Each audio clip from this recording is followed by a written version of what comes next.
Hey yo, it's me, Lucky Bastard. Today I'm making a beginner's guide for Dark Souls 1 PvP, or Dark Souls Remastered for that matter. Right now there's the so-called Return to Lordran event, which happens at least once per year and brings people back to this game. So make sure to create yourself a nice character and select a fitting starting class for your playstyle. In my case I chose the Pyromancer because he starts at level 1, and I chose the Master Key as a starting gift. After the opening cutscene we find ourselves in the Undead Asylum. There we have to defeat the tutorial, including the tutorial boss, which is a pushover even with starting gear. And then we have to make our way to the big bird and become the chosen undead. Only in the ancient legends it is stated that one day an undead shall be chosen.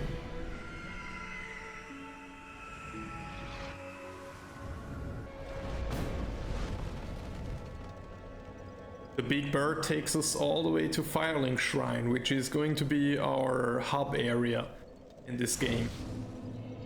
And this is where we start our journey. And I'm going to provide you with what is, in my opinion, the best starting route. First we're gonna sit at the bonfire, and then we will just grab some useful items that are in the hub area, or very close to it. We start with this humanity at the well, and then we walk behind the Firelink Shrine past Petrus, the cleric, up towards this elevator, which will be activated later. It is not yet. But we can jump into the elevator shaft, and this leads us into this small loot area with a few chests. The one that I'm interested in right now is the one that holds some homeward bones. There are a couple more chests and I suggest you just check all of them out. Then we go to the graveyard and collect some souls.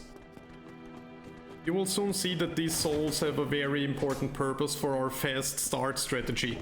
I'm basically showing you the fastest way to get a character PvP ready with everything. Or maybe not everything, but at least getting him to PvP level. So the next thing we want to do after grabbing those souls from the graveyard is just walking back to the bonfire again. I'm just making sure to have this bonfire selected as my respawn point by resting there. And that means those homeward bones that we collected are going to teleport us back to this bonfire in case we use them. We say hi to the firekeeper, and then we use this kind of hidden staircase over there. And it takes us to an elevator that will take us very far below the Firelink Shrine. We equip our homeward bones in one of our quick inventory slots. That means we can use it with our item button with just one button press, like the Estus. I'm sending the elevator back up because I'm going to teleport out here with the homeward bones. Then we turn right and walk up these few stairs there. And with our Master Key we can open this door and grab this soul, which is even a bigger soul than those we grabbed from the cemetery. This path over here is going to be the shortcut to Blighttown later. If you want to go there at some point, you will want to go there. Anyway, now we head into the New Launder ruins, which is a very dangerous place in the beginning, so beware of those ghosts. Yeah, you will not engage with the ghosts anyway, we just walk past them. Then we turn right here immediately, walk through this little doorway, and there is kind of a wall that we can walk on, and there is a Firekeeper soul at the end of it. We just grab it and teleport out, and it brings us back to the Firelink Shrine. Then we can use this Firekeeper soul that we got, give it to the Firekeeper in order to buff our Estus flasks. Whenever you find a Firekeeper soul, you can use it to boost your Estus. That means your Estus is going to heal you more the more you boost it. And by use it, I don't mean use it, I mean give it to the Firekeeper, that's important.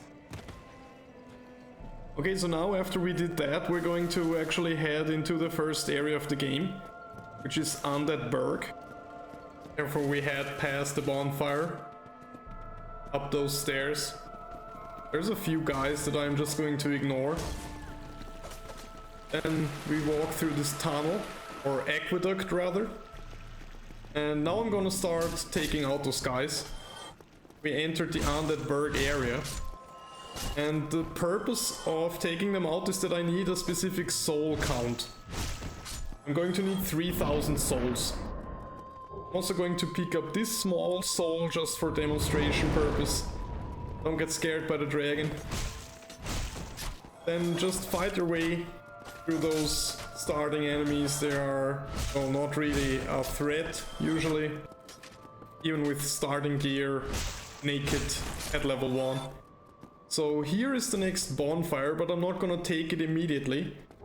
I'm gonna run over there, take out those two guys. They have a shield, so you can kick them in order to make them vulnerable. And this is the last guy, and there we're gonna meet the merchant.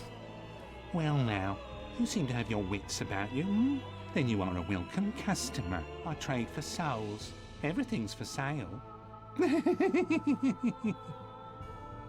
Now this guy is going to sell us some wood arrows. We have exactly 3k souls. That's what we need, so we can buy 999 of them. We want all 999 because we're going to perform... Thank you kindly. Yeah, no problem. We're going to perform a glitch. This glitch is going to effectively make us use each one of our soul items that we collected earlier 999 times with help of those 999 wood arrows. So the first step is to select those wood arrows and select the drop option. You want to choose 999 of them, but don't drop them, but cancel instead. Then you want to swap your menu tab all the way to the right, which is the system menu tab, where you find your options and settings.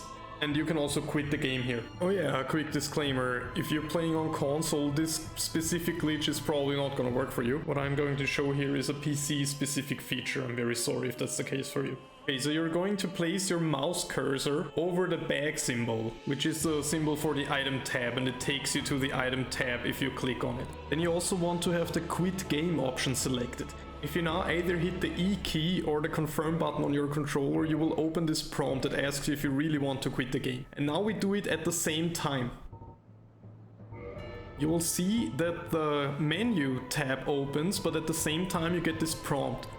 And then you will be able to select one of your souls, and you will still have this value stored, this 999 from those wood arrows earlier. And if you hit OK, you're going to consume this one soul 999 times. So you have to be careful, because if you have a stack of items, like here, those souls, we have 2 of them, you need to drop all except for 1, otherwise you will consume the entire stack at once. So we do that, then we again select our arrows, drop 999, swap to the rightmost tab, select quit game, and select the item tab. Select our item that we want to use it 999 times. And that's how it goes, it's that easy. Yeah, you can pick up those souls that you left on the floor or whatever items you wanted to use, and then just do it again. There's just a tiny delay between the mouse click and the A or E click. You will have about a frame of delay between clicking the mouse and clicking your E key or your confirm button on your controller. Otherwise you will see either you get this prompt and not the item tab, or you get the item tab without the prompt. You just have to time it perfectly. I hope you've brought... So now that we have some souls, we can talk to the merchant again, and we can just buy a couple of items. For example, I'm just gonna buy all of his repair powders, all of his throwing knives, all of his fire bombs, and yeah, well, why not also all of this other stuff. And we will also buy some of the utility stuff, and you can buy weapons, armor, whatever, some other arrows, everything you need. And now the next step is we're also going to do this with our humanity. That means we select something that we have 99 of. Yeah, first we drop all our humanities but 1, obviously, which is important. Then we go to the bombs, for example, select 99, because we can only use the humanities 99 times at max. Then we go do the glitch again, select our humanities, and select use 99 times. My humanity counter is at the top left corner of the screen, and there you will see, bam, it goes up to 99. I collect my humanities that I left there for a second. You can also store them in the storage box at the bonfire or something. Doesn't really matter. You can also just drop them and pick them back up. Okay, so now we have some souls and some humanity. We go to the bonfire, and at the bonfire we can make ourselves human, which will cost 1 humanity, one of those 99. You don't really need 99 humanities though, so I suggest only using this glitch to fill up your humanity when you're getting really low or when you lose all of them. So now we're human and we're very, very beautiful. Look at this specimen. Now we can also use our souls that we glitched for leveling up. So I would suggest leveling your resistance stat to 99, obviously. And maybe also put some points in vigor or whatever else you want. And then you will see we are basically immune to any damage. Like, the enemies will not be able to hit us at all. I mean, they will hit us, but we will not feel it. Now look at that. I'm gonna demonstrate it to you. Like a true Giga Chat, I'm just walking out to those guys and saying, hey, I'm here, come on, hit me. And with this 99 resistance, they can just not hurt me at all. I don't care. Shoot me, hit me, whatever you want. I'm a professional masochist now. Obviously you can go for whatever build you want. Maybe a strength build or a strength build. And now you're prepared to face the first bosses of the game, like the Orca Demon, or beautiful half spider, half lady spider lady, until you eventually face Hornstein and Sloth, which is going to reward you with the Lord Vessel you get from this Twitch Terms of Service conform lady. We're not here for the dialogue, by the way. This will grant us the ability to warp between bonfires, not all bonfires, but at least all important ones, and it is a very important item for the invasion questline. If you want to become an invader yourself, you'll have to defeat this boss right here. He is called the Four Kings. In order to get here, you will have to kill our best doggo.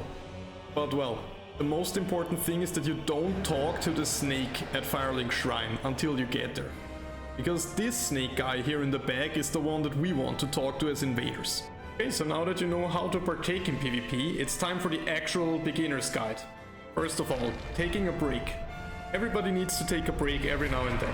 But you don't take a break while you're human, standing in an area where you can get invaded.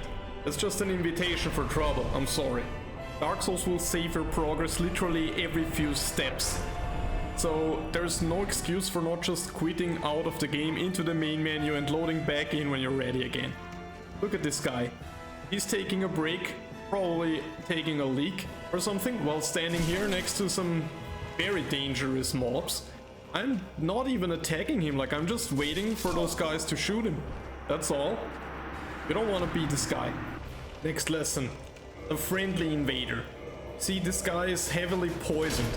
And I know that in this area you cannot get any antidote for this poison, but I have it and I dropped it for him. He would just have to pick it up. I'm even dropping a prism stone for him so he sees it. But he keeps attacking me. Come on, I'm friendly, I'm not attacking you, I just dropped some antidote. You could heal yourself with it. But no, he keeps attacking. This guy obviously has some anger management problems. There's simply no reason for him to not trust me and pick this up. I mean, what's the worst thing that could happen? Now he's even backstabbing me. This guy has some big trust issues. But well, not all invaders are evil. Sometimes you can just trust the invader and pick up what they drop for you. Or follow them where they lead you somewhere. Some invaders are just co-opers hidden in red, actually.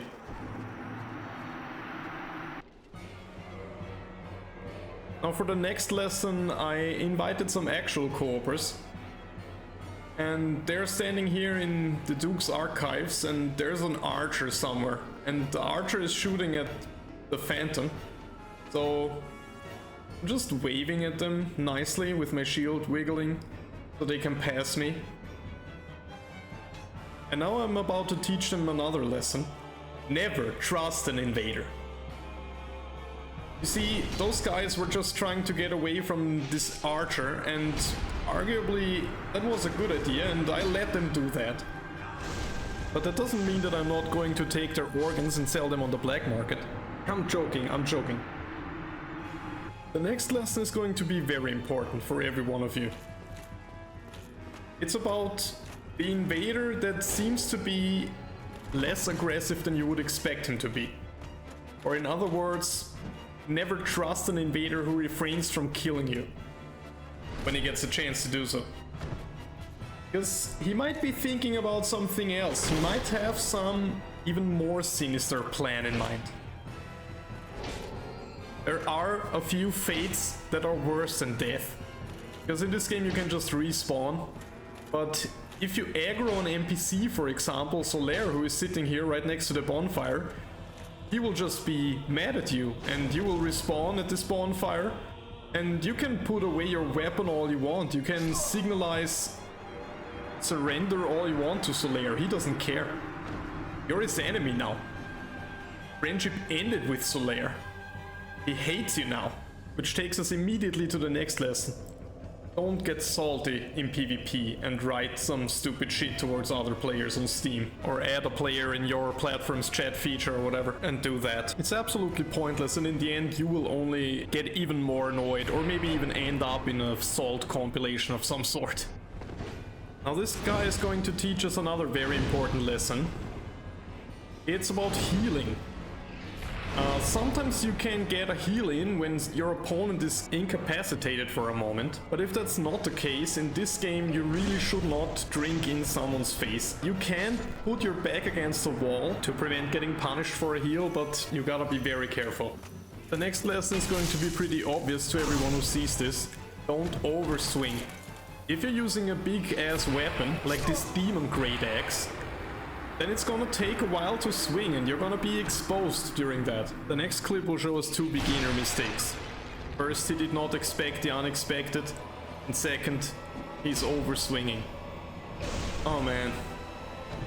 Maybe you should go back to playing Fortnite. Next we see a guy on an intermediate skill level. He obviously kinda knows what he's doing. He's trying to taunt me, always pointing his back in my direction, and then we even get a simultaneous backstab, which is cancelling itself. We're kinda backstabbing each other, or rather no one of us is really backstabbing the other one. But then he makes a crucial mistake once again, and he turns his back on me in the wrong moment, and that's just not a good idea. But there's something that's even way worse than just turning your back on someone, which is running away from someone, especially running away from someone who is faster than you. Because in Dark Souls, if you have a medium roll, you're going to run slower than somebody who has a fast roll. If you have a fat roll, you're going to run even slower. So as you see, I'm easily catching up to him. There's no point in running at all, aside from me taking this nice spot to drop him off. This guy thinks he's smart and he's going to outrun me on this elevator. Probably planning to just run one round and then leave. But I'm turning the elevator upwards, so he's trapped now. And now I'm kind of tricking him into running into the wrong direction, and well, there is one thing that elevators in all From Software games have in common, and that's that you cannot backstab someone on an elevator. That's kind of a safety construct, so you don't glitch through it. But an invader will know a way without backstabbing to still get rid of you. Can you guess what's going to be the rule for this one? It's about not being predictable. Here we see a guy who's right in front of the fog wall and is summoning a friend and also Solaire. He should have just gone through the fog there. If you summon somebody and then you go through the fog, the person still gets summoned. But, well, he decides to rather gank up on me. And I decided to wait for his friend. And he's there now. Very easy target. And now it's time for the host. He's a mage apparently. I also tried to not attack Solaire at all because there's not really a point. I mean, he has a lot of HP and I really only have to hit once in order to kill the host. Next up I have a little challenge for you, the viewer. I did slow down this footage a little bit. Did you spot the host somewhere? To be honest, I did not see him at the first time, but I saw him when I reviewed this footage. And, well, I also saw him when I came out of the bonfire room. So if you plan to hide somewhere, maybe make it a bit less obvious. This next lesson is going to be very important for combat. If you get into close combat with an invader, this tip could save your life. Don't miss. If you miss your strike, you're creating an opening that an invader will use to backstab you. Now if you find yourself in a situation where you cannot escape your invader and he's already attacking you, the worst thing you can do is trying to circle around your invader.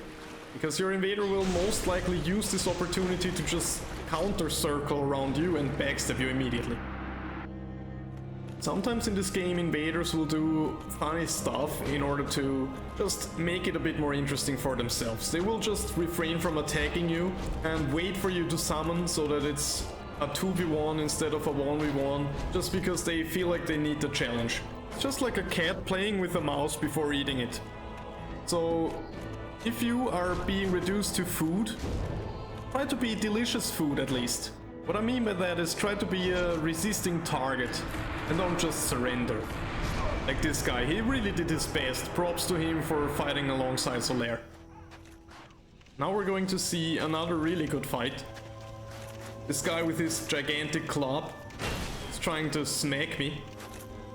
But then we backstab each other once again. It's a so-called backstab cancel again. So basically none of us is backstabbing the other one, but we're both having this animation. There's no damage.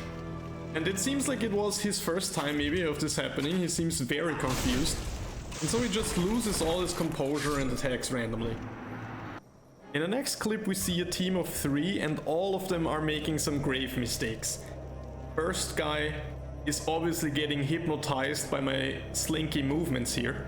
I'm kind of dancing in front of him, and so he just presents his back voluntarily. The next guy, I see him on this very narrow staircase, and he's somewhat presenting his back, and then he's just very predictably spamming. The third guy, in his full Hevel armor, which is the heaviest armor in the game, he's running away, which is a race that he cannot win, but he just stops at the bonfire anyway. Next thing he does is trying to circle around me, which is already another mistake, and then he overswings. So he's basically doing everything wrong that he could do wrong here. And obviously I'm punishing him for it. But well, at least I hope he's having fun with his friends. This next guy is already lost. I found him in a situation without escape, so all that's left for him to do is accept his destiny.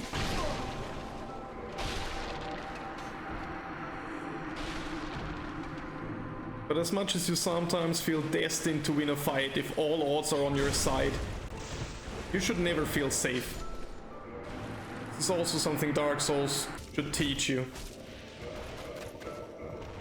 And also, not everything is black and white. You can still believe in the good in humanity. Against all odds, there's sometimes a spark of hope being presented to you. So if there's anything that you should learn from Dark Souls, it is to never give up. Never lose hope. Because that's what's turning you hollow. It's the light that brings disparity. And as dark as this world may seem, there's also a lot of beauty in it.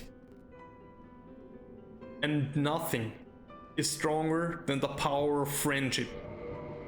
You have a companion, all this pain can be endured, all this suffering can be shared, And in the end, what really matters is that you have fun with the game. And you're not being corrupted and become a cheater who uses moveset swaps on this dragon tooth in order to swing it like a straight sword. And still lose. Because you don't have what it takes in your heart to win. You can wear all the heavy gear you want, the heaviest armor and heaviest weapons in the game. But if you don't have the vitality, you will still get one shot. Sometimes you will find friends in the most unexpected places. Someone to share your most joyful moments with. That's what we call Dark Souls PvP. Other people may just call it life. This is Lucky Bastard. Have a good one. See you next time, folks.